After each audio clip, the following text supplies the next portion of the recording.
Hello, everybody, and welcome to Red May. Before we start today's events, the passion and interest of Endnotes, I want to give you a clue as to what's happening for the rest of the week. Tomorrow at noon, I'll be talking to Martin Arboleda, the author of Planetary Mind, Territories of Extraction Under Late Capitalism. It's an excellent new book from Verso.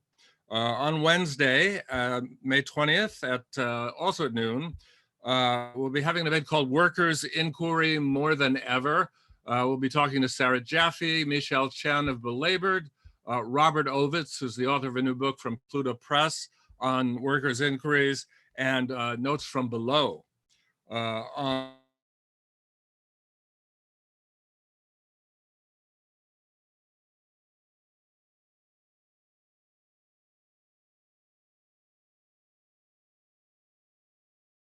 On Thursday, we have Hope Against Hope with Out of the Woods at noon. And at 5 p.m., a special edition of Behind the News with Doug Henwood, with Jody Dean, Leo Panich, and Assad Haider. And Friday at 6 p.m., What Was Liberalism? Alexander Zevin, Michael Bray, Catherine Chaput, and who else do we have? Oh, Aziz Rana. Anyway, so a great lineup coming up for the week. We do need money to keep going, to keep sponsoring this month-long vacation from capitalism. We have no institutional money. If you would like to give to us, go to our website and click on donate, or go to the YouTube description of the event. There's a little link at the bottom. Click on it and give whatever you can. It would be great. I'm very happy to celebrate a publication that I have subscribed to for a long time. It appears irregularly, so every time it appears, it's an event. One of the, I will just say this, and I will guarantee that no one has ever said it about Endnotes before. They do the best footnotes you have ever seen aesthetically in a book. The footnotes are done not at the bottom of the page or at the end, but in the middle of the page next to the column of text. And it shows a confidence in the reader to say, don't believe me, go and check yourself, which is the way all knowledge should be handed out and approached. So with that little tidbit of uselessness, I will turn the meeting over to John Endnotes to introduce the program. Oh, and I want to say one more thing. This edition of Red May, this program, is co-sponsored by the Libertarian Socialist Caucus of the Democratic Socialists of America.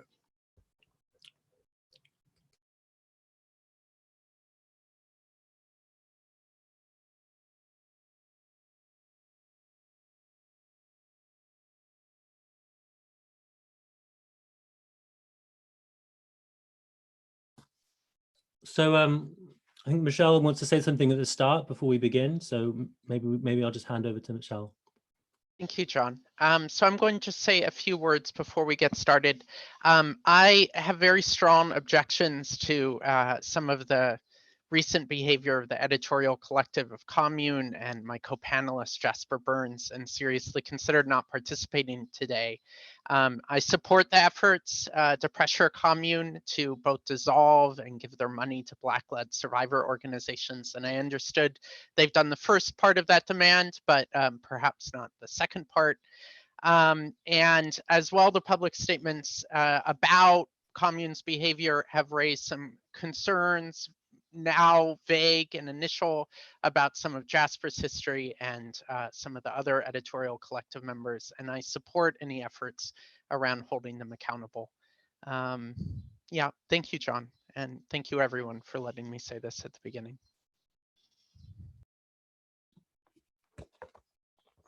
So I'm just going to chair this discussion and basically talk about where we came from with this group and this issue.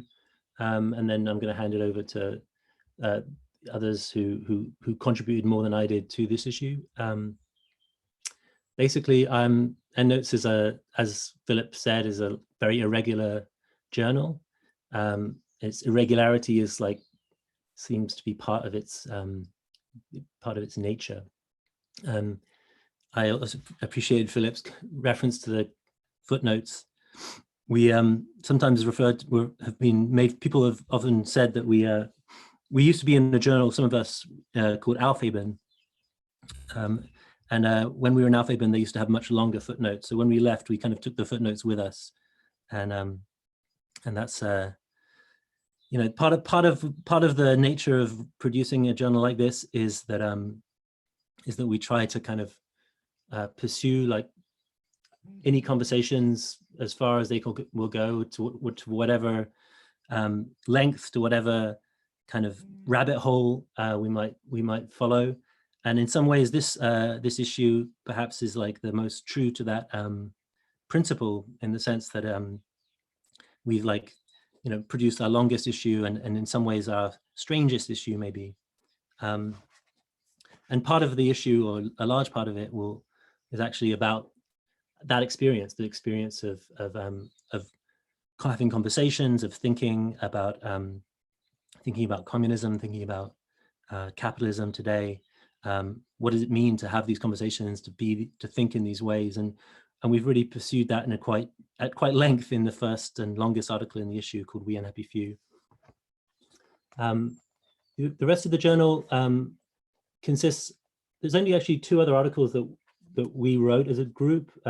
Endnotes wrote. We wrote "Error," which is an extended treatment of questions of technology, and the culmination of a series of reflections on technology that we've had in Endnotes, and other members of Endnotes have had in other contexts. And then the final article is also by an Endnotes member who chose to use a pseudonym to sign it, but it's part of in some ways, the final article and the first article kind of reflect the sort of experience of working in this group, and sometimes the difficulties and the difficult life experiences that some of us have gone through over the past few years. And so in some ways, this issue is a kind of reflection of our struggles with life, and with groups, and with the left, and all of these things. And so I've heard it called melancholic. I don't think it's necessarily melancholic, any more so than any of our other issues, at least. We have some great intakes in the issue as well. We have the Friends of the Class of Societies text, Contours of the World Commune, which has been receiving a lot of attention, both in German and English. I think they're going to be publishing a kind of series of responses to that text very soon in German. Jasper, who's with us today, another intake on revolutionary motives, and I think Jasper wrote that many years ago. So we're very glad to finally publish it. Again, it's part of our irregular schedule that we took so long, but I'm really glad it's there. And finally, we have 2 more reflections on sort of kind of speculative articles, in some ways, on Michelle's piece on the abolition of the family, and the history of the abolition of the family, kind of brings together a lot of the kind of historical reflections that we've had in the past in Endnotes, and kind of looks towards the future, and it tries to think about gender and capitalism in the context of its ongoing crisis. And then 2 kind of articles about obscure tendencies in the ultra left. So the Italian invariance tradition, notably around the work of Cesarano and his comrades in Italy, is discussed in The Passion of Communism, and an obscure theological tradition out of Germany in the 20s, the Goldberg Circle, a key influence on Benjamin and others, but very little discussed in English. Morten Bjork gives an extended reflection on that in his article Life Against Nature. So that's the issue. I can talk more about the group and what it is, and how we think about all of these things in a conversation, but I thought we'd probably begin by just asking people who kind of sort of took the lead in various articles in the issue to talk about their articles. And Neil, who wrote the first article, mostly wrote the first article, he would like to start. So I'm going to hand it over to Neil to talk about We Unhappy Few. Thanks, John. Yeah, so I've seen that the article, this article referred to as removing the fourth wall by talking about what we are as a group, something you'd be very wary of doing in the past, because as I kind of suggest, what matters is what's going on in the world, struggles. And indeed, it feels funny to talk about these kind of subjects when, you know, the coronavirus and extraordinary socioeconomic developments related to the pandemic are unfolding, to talk about being a small group and the conflicts of small groups, etc.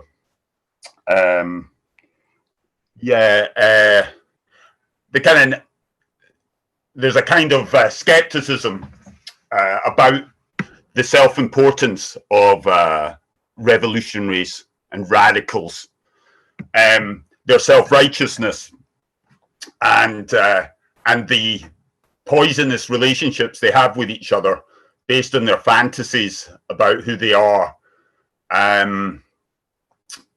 So yeah, there's a bit of an experience of how messed up the political scene and political milieus and the life of small groups and political groups can be. And I think everyone can add their own experiences of that. Everyone has had such experiences. I think America is particularly poisonous, the political scenes, the radical scene. I think it's probably to do with the individualism of American culture, which also makes the individual kind of unimportant, impossible. So clinging to identity is perhaps more important in America as the extreme bourgeois society, and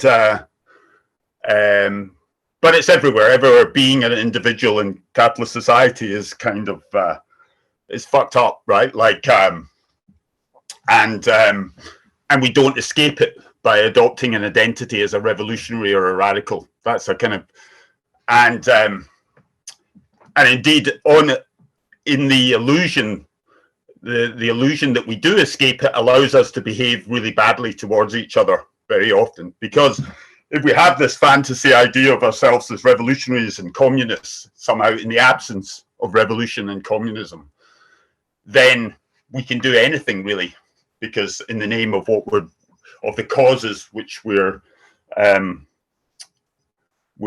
imagine ourselves fighting for. So yeah, there's a kind of horror of the political milieus and political scenes, and the way they can switch from feelings of solidarity and belonging and feelings of mutual transformation together when stuff is happening, to the horrors when things fall apart and splits happen and people behave in extraordinarily bad ways to each other. So there's that as one of the things, and so I choose to unfold how we've negotiated this tension between the universal, what we want, revolution, communism, etc., and the being a small group or being involved in small, slightly larger groups, but still totally insignificant compared to the movements that would be required to overthrow the capitalist mode of production, which is millions, billions of people. And I look at three threads of that have been important to us. I unfold them. These are threads that have always been important to us as a group, in terms of what brought us together, and as our ongoing practice. One, the one I start with, is the kind of out of the history of the workers' movement and revolution, conceptions of revolutionary organization, and how that relates to the movements of the class and other movements, social movements, etc. But I decide I could have gone back. One could go back to Marx, to the French Revolution, the argument between Marx and the anarchists, then or up to the Russian Revolution, Spain, etc. I cut through that by starting in '68, and with just a nod back to what existed before '68, And I see it through, because 68, around, we say 68, but it's emblematic of a revolutionary wave that shook the capitalist world in the late 60s, early 70s, which probably was at its most intense in Italy. But the most intense moment and the emblematic moment was May 68 in France. And so I deal with the kind of inheritance of the ideas of the workers' movement from the first revolutionary wave of 1917, etc., that was then taken up, transformed in 68 and subsequent years. So I deal with that, but it's not dealing with the struggles, which is particularly is dealing with the kind of the theoretical reflection on questions of organization, etc.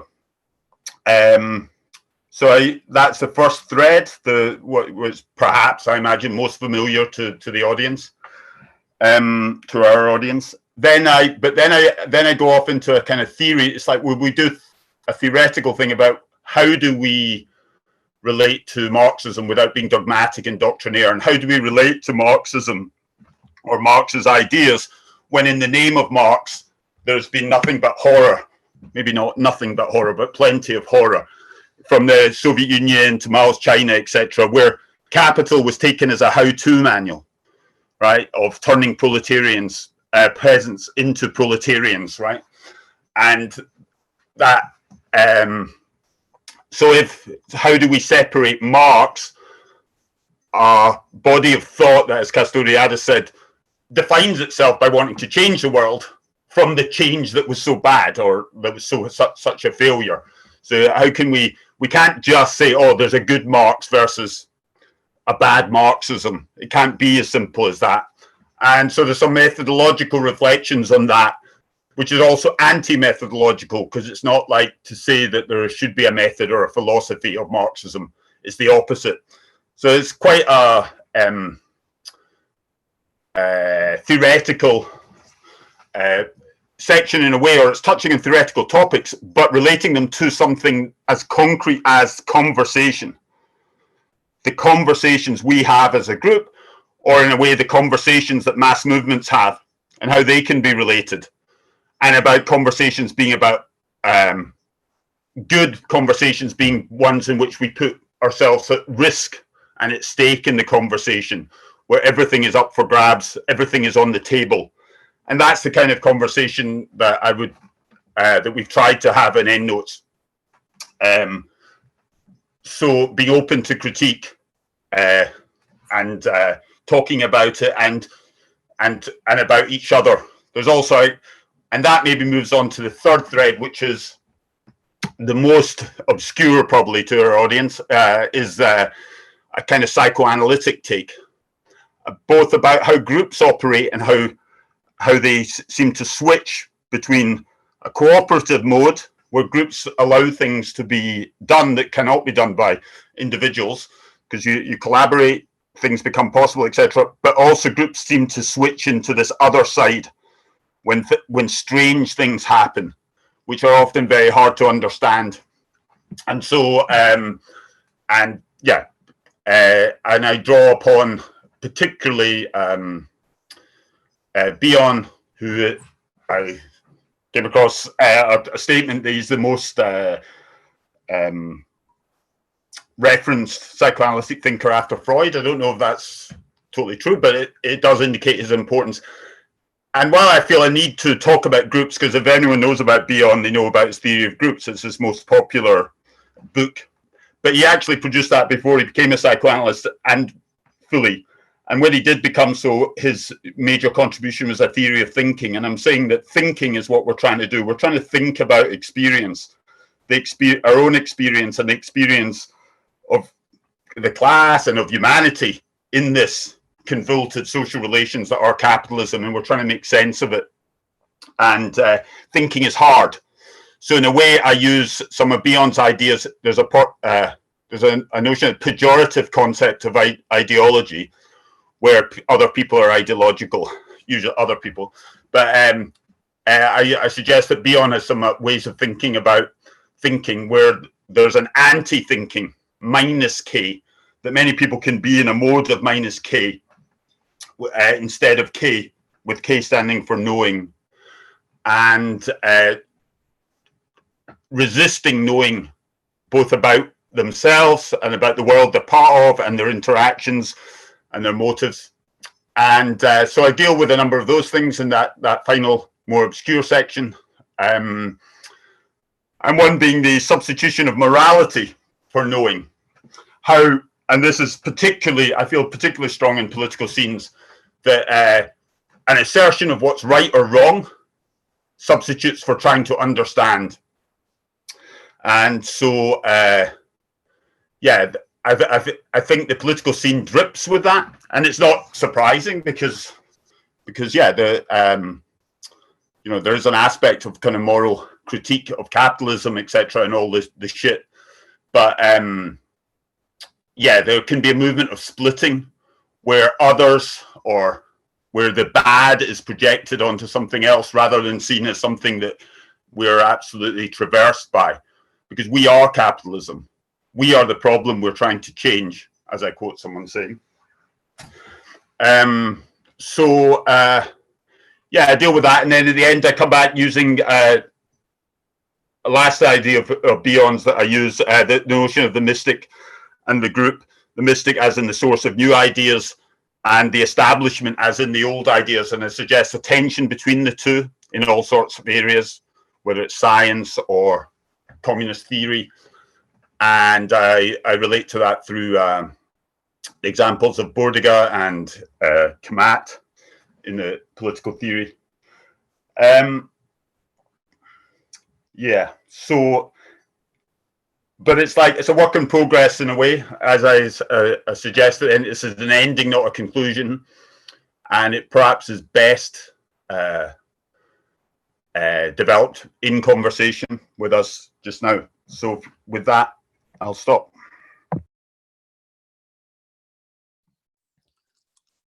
So we're going to go to Jasper next.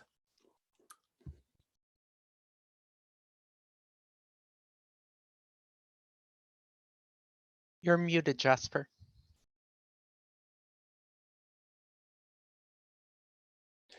Hey, thanks everyone for participating. John, for inviting me, and everyone for coming here to talk about this essay. You know, it's I'm glad that Endnotes 5 is finally out. Yeah, I started working on this really long time ago, you know, maybe 5 or 6 years ago, and you know, my impulse behind it was that I wanted to make clear something that I thought was a kind of logical extension of a belief in the capacity of proletarians to kind of self-organize the overcoming of capitalism.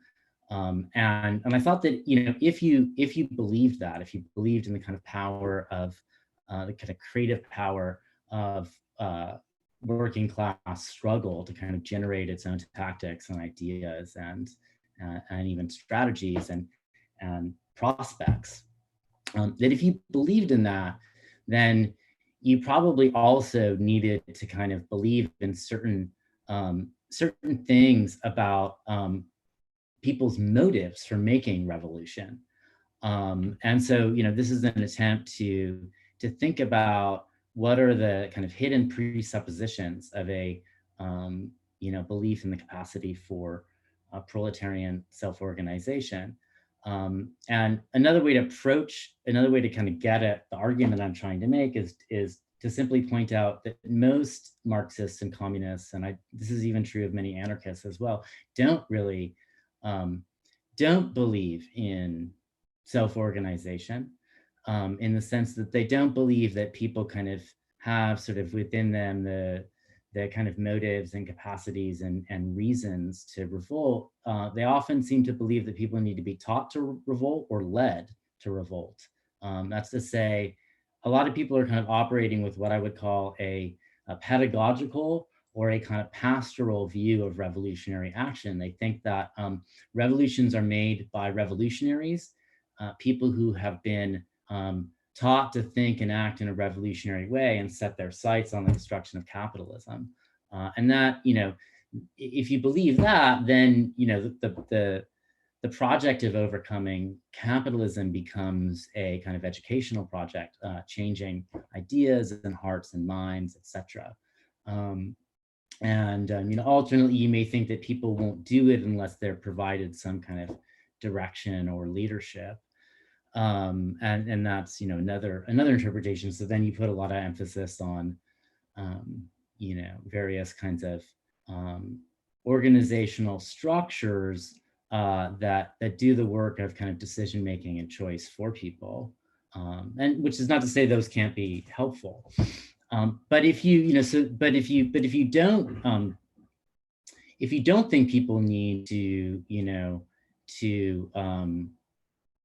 be taught to revolt or led to revolt, then what do you think? What is it that you can say about why people do or do not revolt? Because then you have a problem, just explaining the fact that capitalism is so miserable and has been miserable for so long and so increasingly miserable, and yet here we still are. The amount of revolt is not, adequate to the situation, and certainly people seem to kind of, sort of accept oppression and all the time. So so basically that's an attempt to to kind of come up with a theory of the kinds of motivations that people bring to militant action. I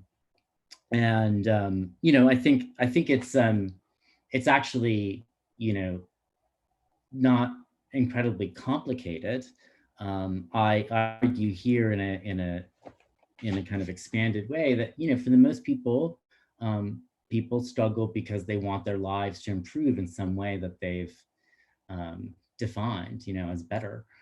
They want they want increased well-being, and that can be defined in different ways. Now, also, I think there's something that gets overlooked in materialist accounts of motives, and I think people they ignore how much we are kind of moral beings, and that there is a kind of a sort of moral impulse that I think is incredibly strong in most revolts, and it emerges as a kind of there is this response to injustice that is quite clear. I mean, I think you see in a lot of riots, it's hard to make sense of them in terms of kind of material action, people trying to kind of immediately do something to make their lives immediately better. I think it's clearer in the case of a lot of these revolts. It's like an objection to something that's like kind of morally impossible to stomach. The murder of a young man by the police, a bill that's passed by the government, and there's a sort of a sort of reaction of disgust, and I think that's really, really important.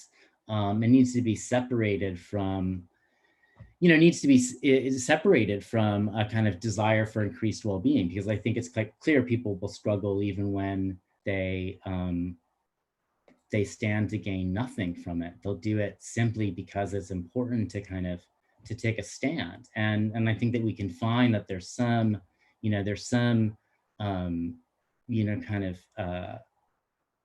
is a kind of kernel of hatred of inequality and injustice that runs through so many reactions like that. And people define what's unjust or unfair in many different ways. Sometimes I think there are sort of reactionary and racist formulations of that too. I don't think that I don't think that what I call acting out of altruism or out of spite is necessarily emancipatory. I think it can be really quite counter-emancipatory depending on who you think is the object of altruism or spite.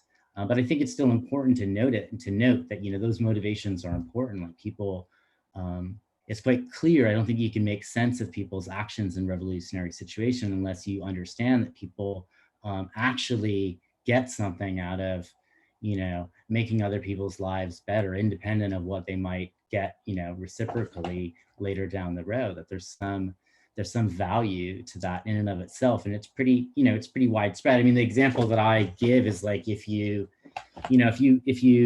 were to like establish a button, right? And you gave this button to people, and if they pressed it, they could, give some random person, $100 or a meal or something like that, or something that person needed. And they don't know the person at all. They don't have any chance of ever seeing them again or any connection to them. There's no chance that what they do is ever going to matter for them.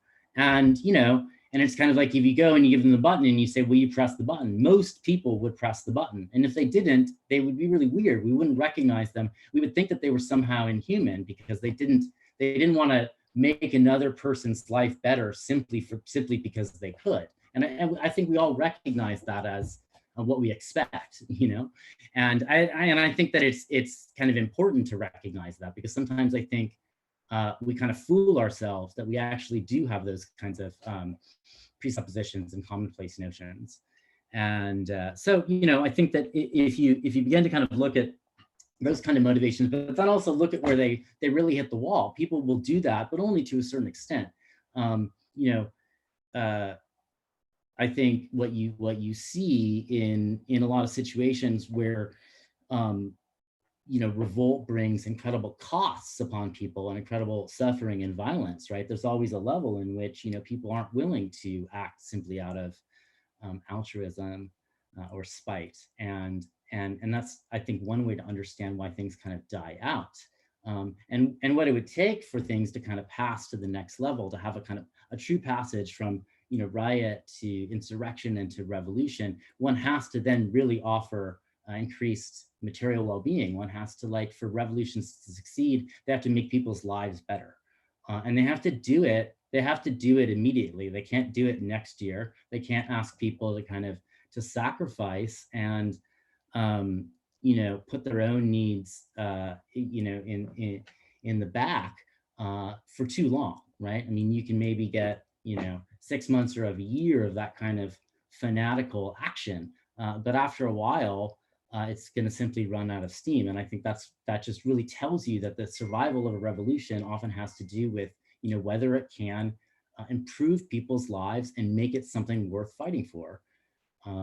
And so, I think all of these, really looking at motives, gives you a different sense of what's possible and a different understanding of why revolutions fail, and also I think helps us to be more modest about the role of ideology. I'm not saying ideology and ideas don't matter. I just don't think they matter as much as we think they do. I think these things often matter in terms of sort of how we understand what we want or what we're going to get, and that can be important. But it's not. There's a level you can't. There's a level where kind of ideology really can't change people's underlying structures of motivation, and that's a problem that militants run into when they are kind of making the revolution, and they hope that simply kind of moral imprecation and calls for sacrifice will be enough to kind of get people over the hump and meet the tasks of the revolution. But often it's not. And so that's then where I think one way to understand what counter-revolution is that counter-revolution is the kind of attempt, often by a some faction of the revolution, to either kind of more and more desperately lead and or educate the rest of the revolution into the right path. It's an attempt to kind of use these pedagogical and pastoral supplements to kind of save the revolution.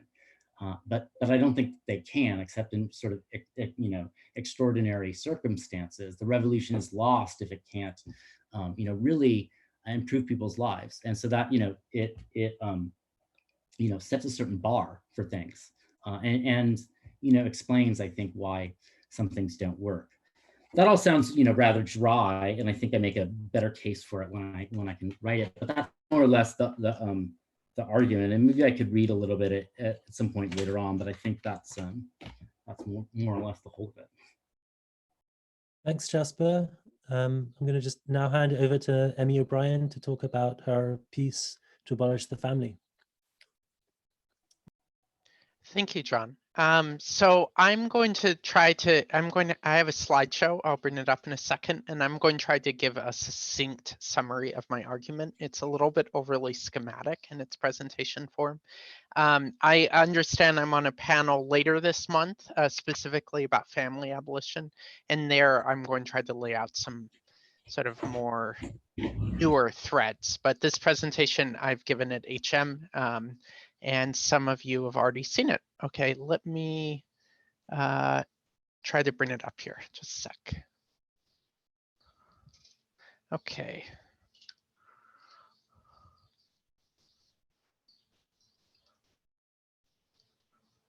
Okay, is this working? I think it is. Okay, yeah, others can see it? Yeah. Great. So in the demand of family abolition has meant a lot of things historically. So in the Communist Manifesto, Marx and Engels speak of the abolition of the family as the infamous proposal of the communists. And the abolition of the family has in many ways haunted radical imaginations ever since.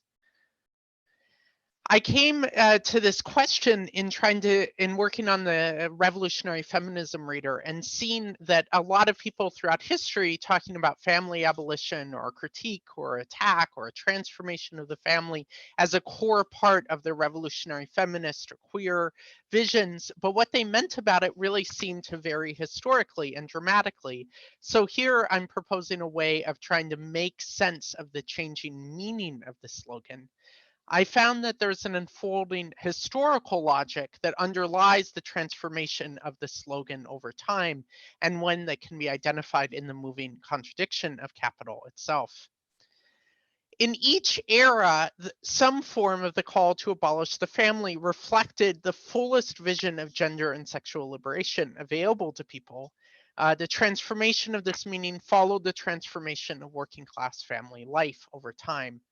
Specifically, I argue the rise and fall of the workers' movement, and particularly as that's understood by Endnotes, produced a specific family form, the working class male breadwinner family. And we can parse debates about the family in terms of before, during, and after the period of the workers' movement. And hopefully you all have access to a link that gives a little bit of a chart of this, and I'm going to be going through some representative quotes from figures from each era. Before the consolidation of the workers' movement in the 1890s, the meaning of the demand to abolish the family by Marx and Engels, we can go back to the manifesto and see what it says.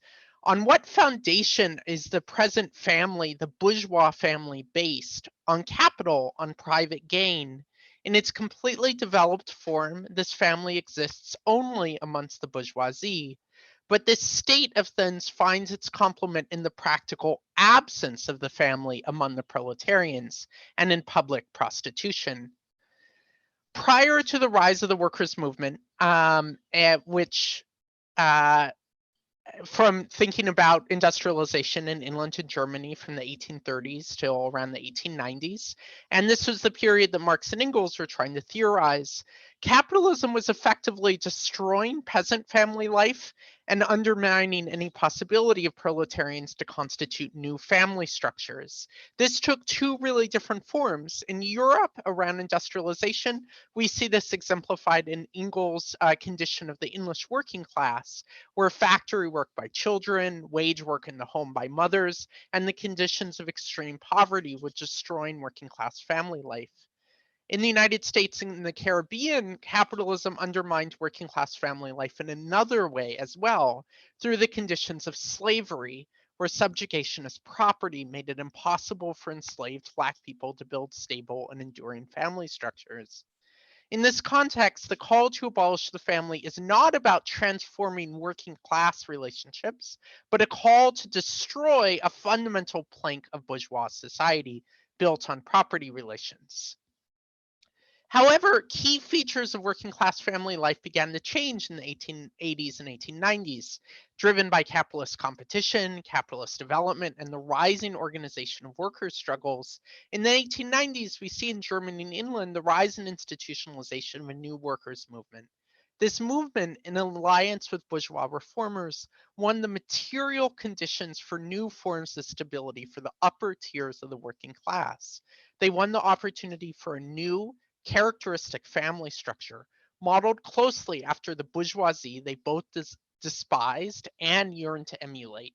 A single male wage earner, an unwaged wife on whom all household reproductive labor fell, and their children enrolled in school. The tenements of working class respectability, these tenets of working class respectability became isolated housing, male domination within the home, and severing material dependency on other families. Meanwhile, in the United States, with the defeat of Black Reconstruction, sharecropping imposed an intensely brutal heterosexual family norm onto Black people. Landlords would require sharecroppers to marry and deny them land if they separated. Black marriage was enforced by the Jim Crow system. I offer two quotes to illustrate some of the tensions in the family norm produced by the workers' movement. The first is from Karl Kautsky, key leader and theorist of the German SPD and Second International, and he summarizes the newfound family conservatism. One of the most widespread prejudices against socialism rests upon the notion that it proposes to abolish the family. No socialist has the remotest idea of abolishing the family, that is, legally and forcibly dissolving it. Only the grossest misrepresentation can fasten upon socialism any such tension.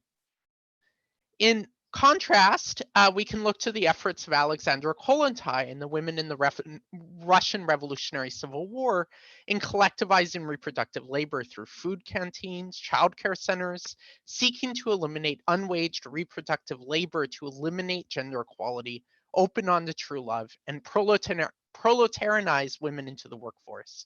Kollontai says, "The individual household is dying. It is giving way in our society to collective housekeeping.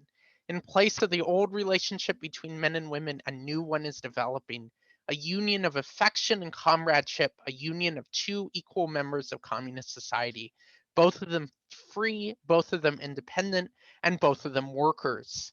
Here we see the respectability of the male breadwinner family form in tension with another key tenet of the workers' movement, equality through universal proletarianization.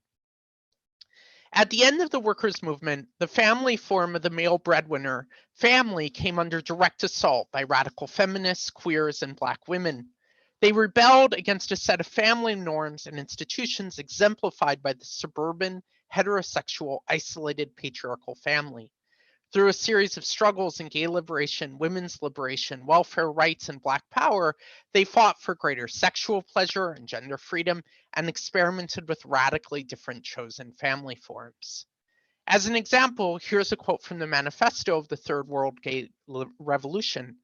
"We want the abolition of the institution of the bourgeois nuclear family. We believe that the bourgeois nuclear family perpetuates the false categories of homosexuality and heterosexuality by creating sex roles, sex definitions, and sexual exploitation."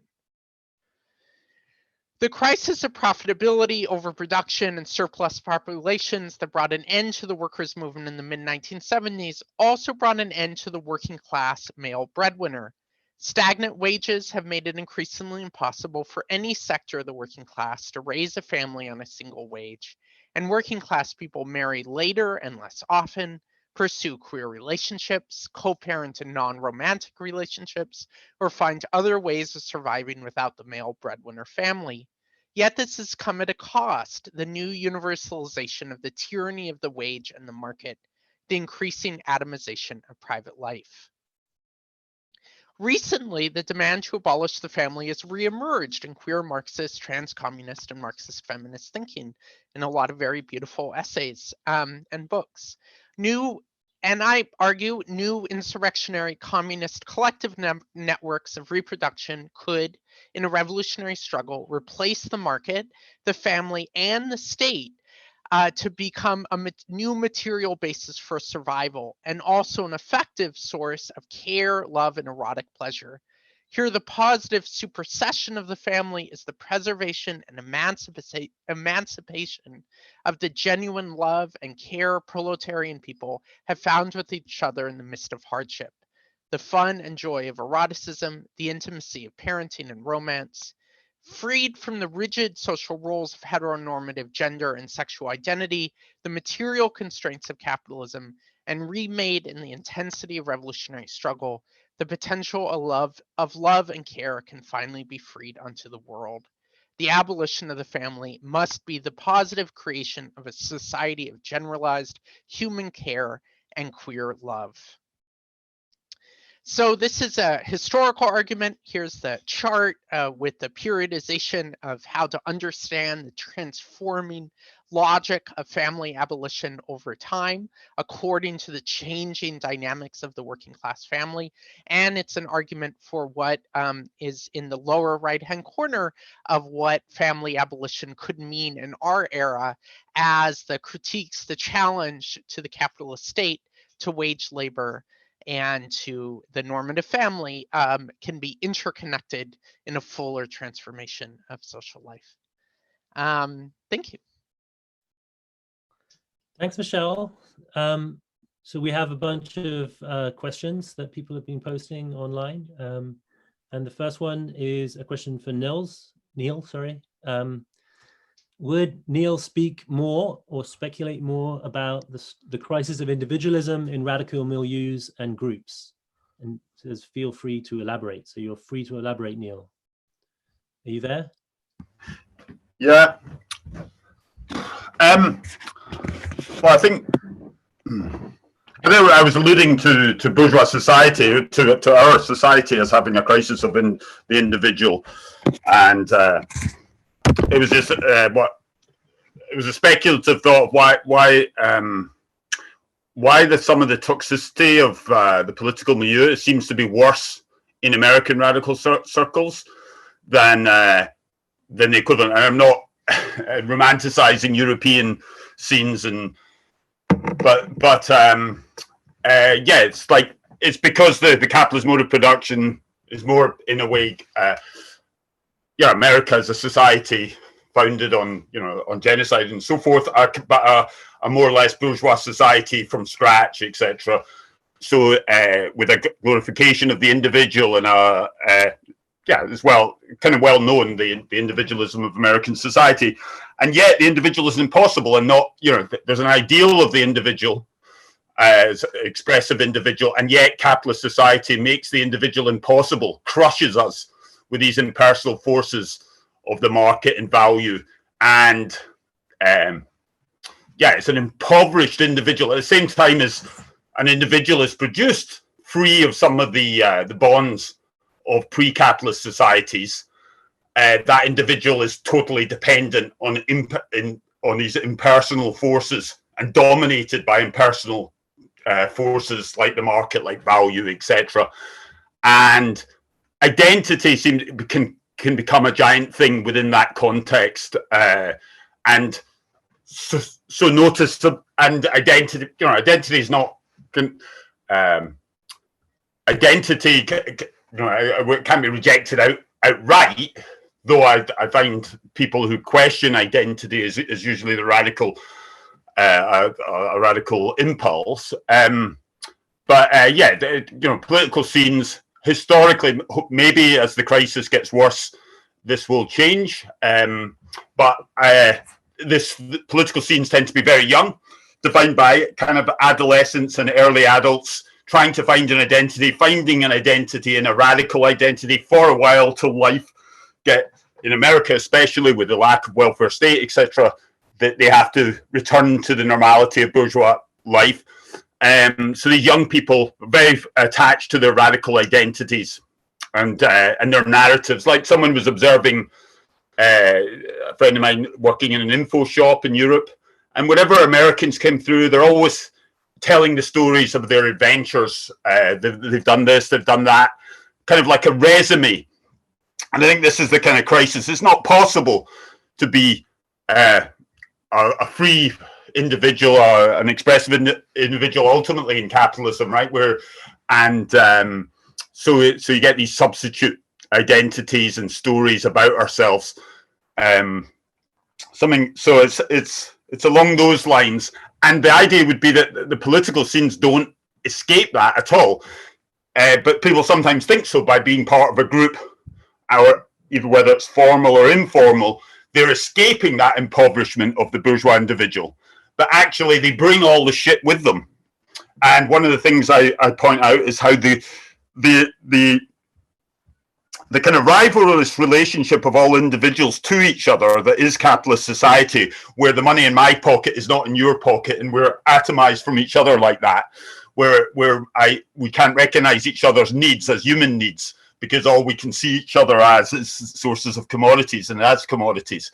The kind of vision that you escape that by joining a political scene, by becoming an anarchist or becoming a socialist or Marxist or joining a particular group, is actually that illusion just allows some of the pathologies of subjectivity in capitalism to just take that form, to take an even more kind of toxic form sometimes, where the group identity allows you to behave in ways towards your comrades or others that you never would if you were just relating to them individual to individual, right? There's a notion that the group form that can take a capitalist form. This is kind of identifying of a kind of gang or racket, right, where the group identity that the individual adopts is just a form of as impoverished as the narrow individualism or the atomized individual of capitalist society. The small group acts towards the rest of the world like a gang or a racket, a clique. There's much more that can be said, but okay.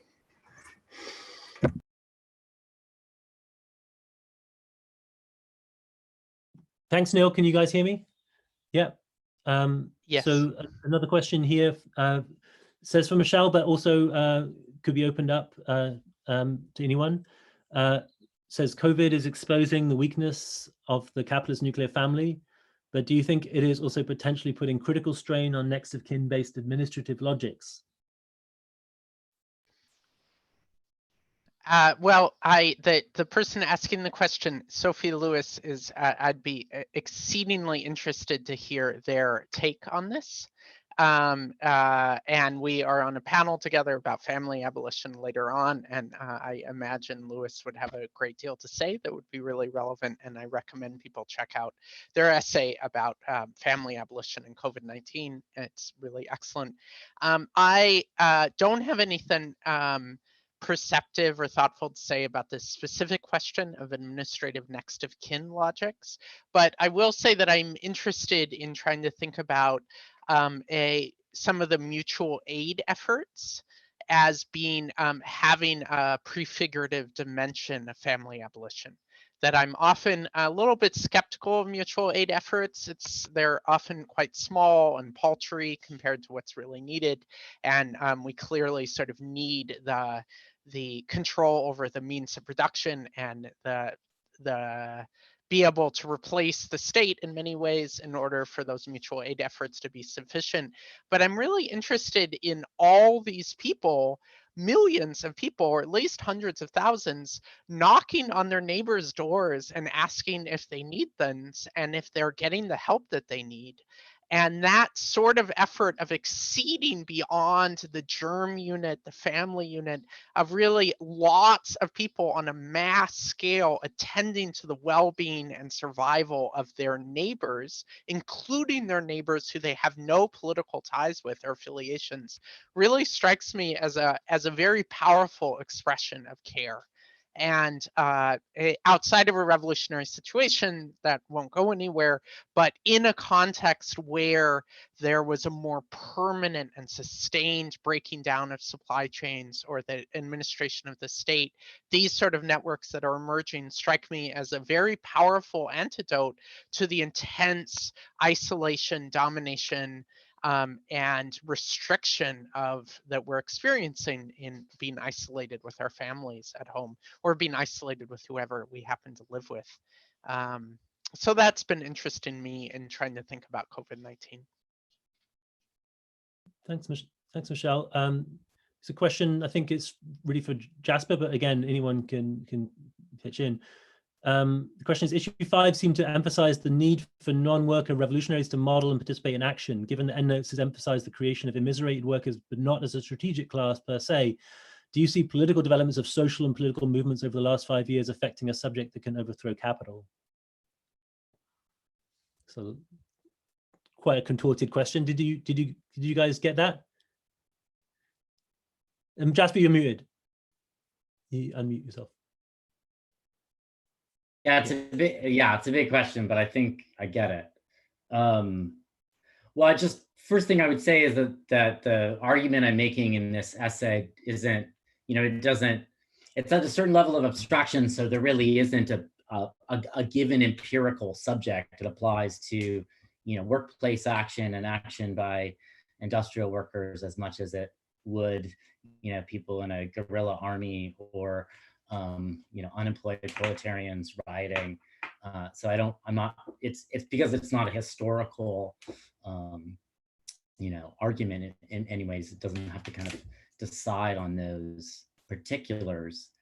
I wish that I saw the formation of a new subject able to overcome capitalism, but I think we continue to see the same problem, which is that there's been this collapse of the kind of workers' identity and the kind of organizational structure that the kind of workers' movement could give to proletarian action, and nothing has really kind of taken the place of that. And in many ways, it's probably clear that nothing really could exactly take the place. And I think forms of action that precede in this moment are probably going to have to proceed on different lines. Even as people attempt to kind of build new organizations, they're going to be organizations that take their character from a really entirely different kind of political economic landscape.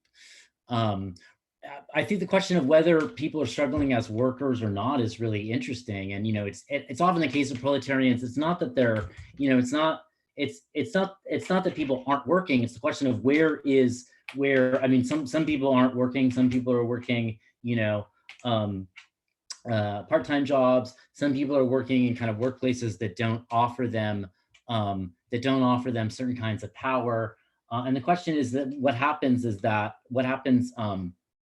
where do kind of proletarians find their power? What struggles give them power? I think in an age when people are so disempowered in the workplace, when work itself has been transformed to disempower people, you're often going to find people not finding their power in the workplace. But sometimes they will, certainly. And I think right now, work and lack of it really is the thing around which a lot of the kind of politics of our moment is revolving. And it's so clear how capitalism is just has to get us back to work, even when that's really quite impossible.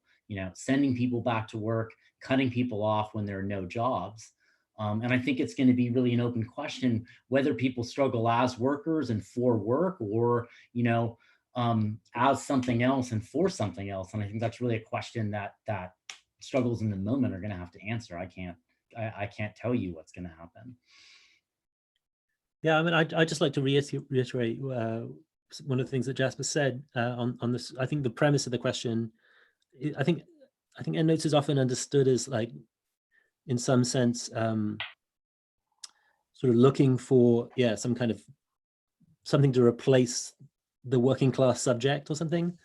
And I can understand how people have read us doing that, but I think it is a misreading. It's certainly not what we intended ever. for us, the problem is like how the strategic class, which is the working class, right? How that class can find itself and find its power in overthrowing capital.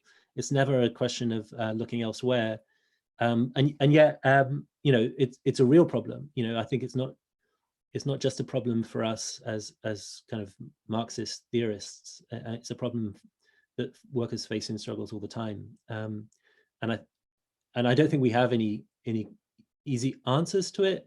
But I do want to re-emphasize that we're not looking for like some alternative revolutionary subject or something like that. So there's another couple of questions, and maybe we could just go on for a bit more. I'm aware that the time is probably going to run out pretty soon, but we have a question here. What is the Endnotes political line? What does an Endnotes politics look like? Maybe Nils, do you want to have a go at that one? Yeah, okay. It's a question I think that's been kind of buzzing around, and I touch it in the ending of the article, and the way I pose it is that people, some readers of Endnotes may at times have asked themselves, well, that's all well and good, presumably if they like some of the articles about what's actually going on in the world. But what do you propose we actually do? Yeah, what's your political line? And the perceived, as I continue, as I say there at the end, it seems that the false dichotomy is between some idea of a revolutionary intervention. Something for us to do is revolutionary, and that's what people who identify as revolutionaries are pursuing.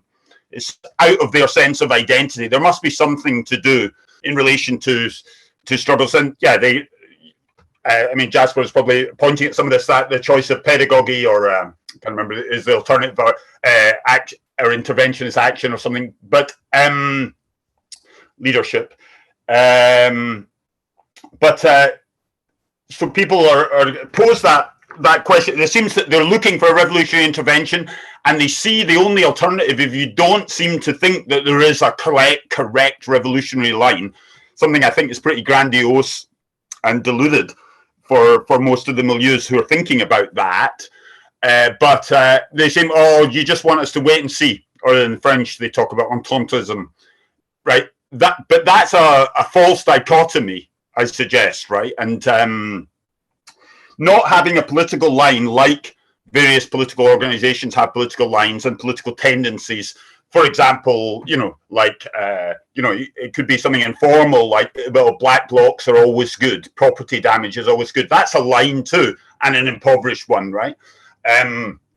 Even though it presents itself as very militant, it's actually very tired and one size fits all or something like that. But yeah, different political lines usually mean a fantasy of some central committee that imagines itself as having a directive role in the class struggle that is purely in its own head, right? Taking a line. So, but as I say, there's a false dichotomy. Oh well, you're just saying do nothing then, or do wait and see. No, because the alternative. I always thought the TC Theory Communiste line at the end of one of their statements, for me, was a very pregnant one, very full. In the meantime, neither orphans of the labor movement nor prophets of the communism to come, we participate in the class struggle as it is on a daily basis and as it produces theory. I think there's something very powerful there, right? It's like, yeah, we participate in struggles. The struggles we're part of because of where we are, or that we might choose to connect to, that can happen too. But if we do so, we can't make them revolutionary. We can't have a political line. We can suggest actions or take actions, take minority actions. I don't have a problem with any of that. But ultimately, the movements have their limits, and we will come up against their limits.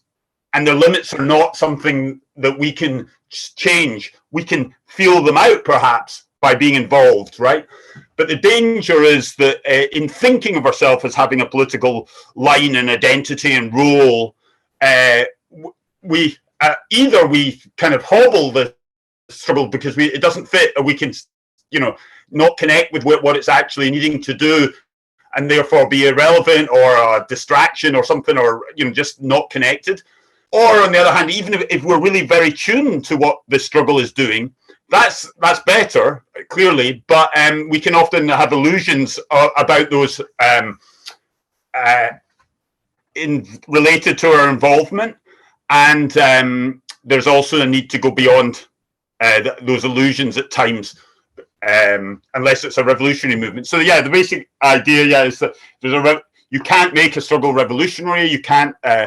You can be involved in it as well as you can, and then you can fill out the details. It's always a concrete matter, a matter of analyzing and also but also intuition, right? And yeah, so there's something like that. So Jasper and Michelle, you're not members of Endnotes, but do you guys have a line that you want to suggest?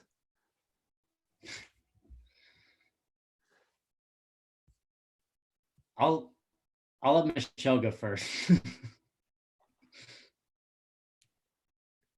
I have no particular political line. In some ways, I'm drawn to Endnotes precisely because I think there's a catastrophic, total crisis of the left that has been going on for 30 years, and that nobody has a strategy or any idea what to do, and yet action is clearly needed. And we need to figure out what that action is, and we don't know what it is. But we have to figure it out in a way that fully participates with the class, fully participates with the concrete struggles that people are engaged in their daily lives. And Endnotes, for me, has been influential for laying out some hypothetical critiques or theories that might or might not be true, that would actually explain why the crisis of the left is so pervasive and so deep and so difficult to resolve. And if it is true, offers some theories that we will need to reckon with. So one way that I've said it is that Endnotes, over its issues, has presented some compelling and very challenging questions that if the left or revolutionary, self-identified revolutionaries are to proceed in any way, we will have to reckon with on one level or another. Your cat made a nice cameo there behind you when you were saying that. Jasper, do you have any last words?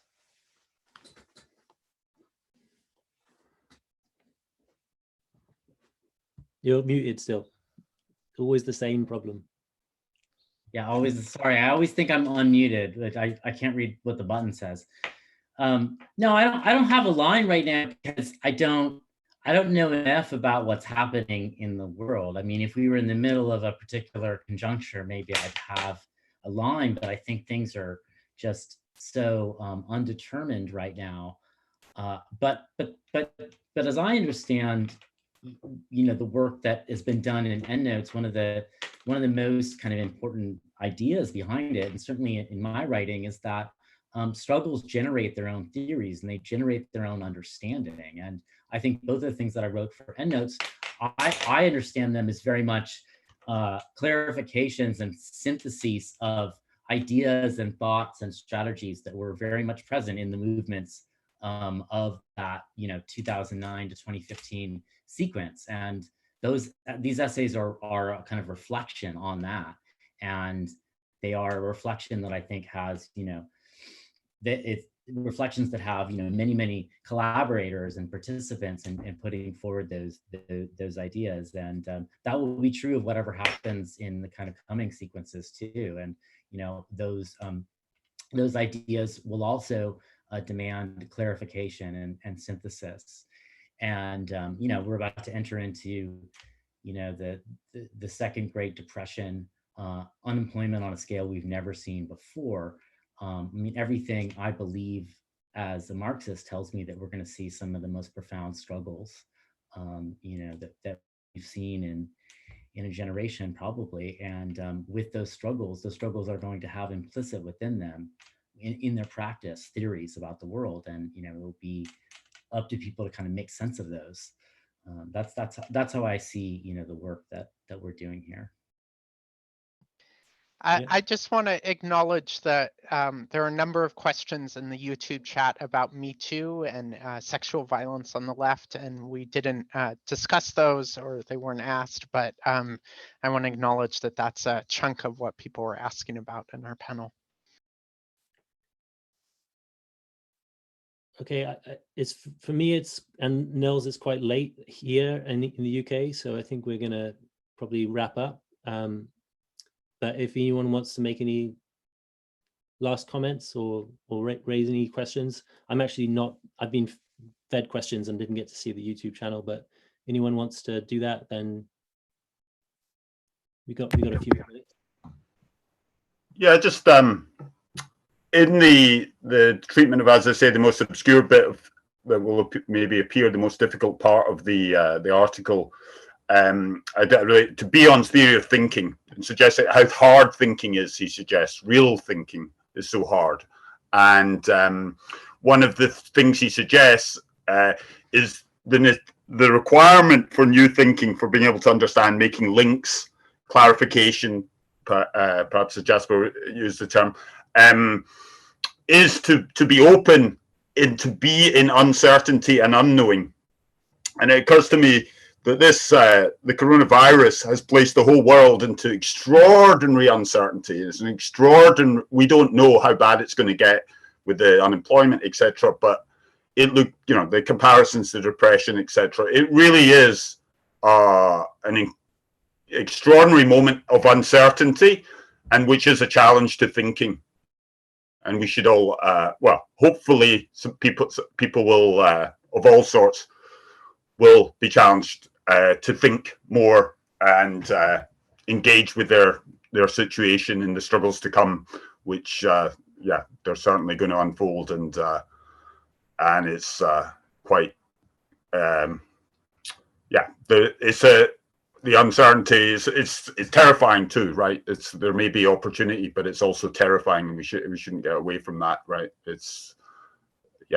And to try and understand it as we are part of it at the same, and participating in what is to come. Yeah, I'd like to thank everyone for the questions, and for Red May for putting this on. We really appreciate it, and we support you and all your other projects, and I think all of us have participated in other Red May panels, or many of us have done in that, and it's been really rewarding. So thank you all for your support, and thank you all for participating.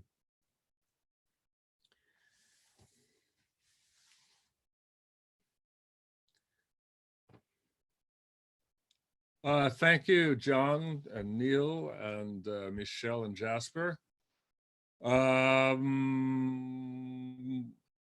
Basically,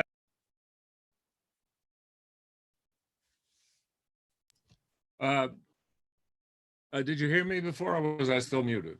No, we just lost you yet. Okay, so I'll repeat it. Thank you, Neil, Michelle, Jasper, and John. And I can't recommend buying or subscribing to Endnotes more highly. Go out and get Endnotes number 5, and you can read some of the articles that people have been talking about here.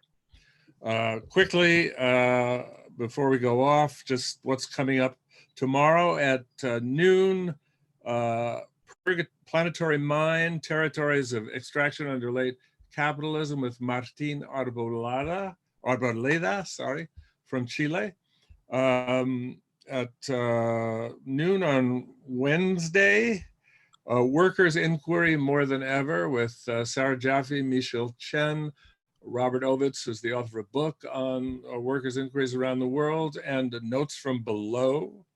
On Thursday at noon, we have Out of the Woods doing something called Hope Against Hope.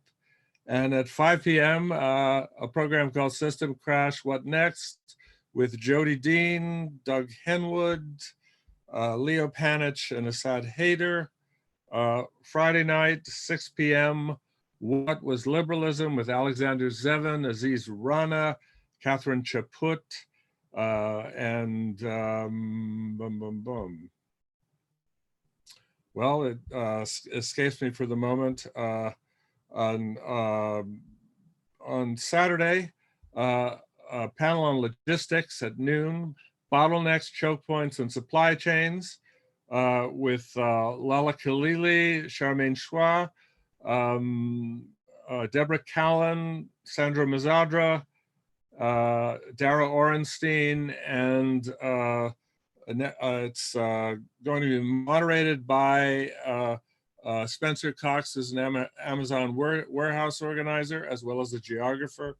And that evening at 6 p.m., Radhika Desai will give a talk on the political economy of COVID-19. So plenty of stuff coming up. If you'd like to support what Red May does and see future Red Mays, hopefully, or even start one in your own city using our graphics and everything, which we're happy to give out, just go to the donate section on our website, www.redmayseattle.org, or look in the YouTube description. There's the link down there to click on. Thanks very much. Stay healthy.